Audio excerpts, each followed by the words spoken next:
Hello everyone, আজ কালী পুজো, চলো সেই ব্লগটাই তোমাদের সাথে শেয়ার করি। সকালবেলা উঠেই আমি চলে গেছিলাম বাজারে, বেশ কিছু কাজ ছিল, সেগুলো কমপ্লিট করলাম। আমার বাড়ির আশেপাশে কালী পুজোটা ভীষণ জমজমাট, তাই যে রাস্তা দিয়ে যাচ্ছিলাম সেই রাস্তায় শুধু আলপনা আর ঠাকুর দেখতে পাচ্ছিলাম। বাড়ি ফিরে স্নান করে রেডি হয়ে নিলাম, আজ একটা কাজ ছিল, তো আমি আর দিদি দুজন মিলেই বেরিয়ে পড়লাম। আর রাস্তায় যেতে যেতে তো অনেকগুলো ঠাকুর দেখে নিলাম। আমরা যাচ্ছি টোটোতে করে, আর অনেক ঠাকুর যাচ্ছিল। তারপর আমি গিয়ে ওখানে প্রোডাক্ট গুছিয়ে নিলাম, আর একটু নিজেকেও দেখে নিলাম আয়নাতে। আর তারপর কাজ কমপ্লিট করে আমি আর দিদি লাইটিং দেখতে দেখতে বাড়ি ফিরলাম। এসে তো একদম রেডি হতে ইচ্ছা করছিল না, তাও এই শাড়িটা পরলাম।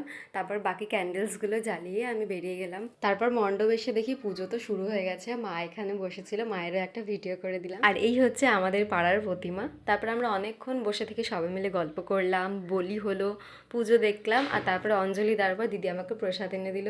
উপোস থাকার পর এই প্রসাদটা যে কি ভালো লাগে।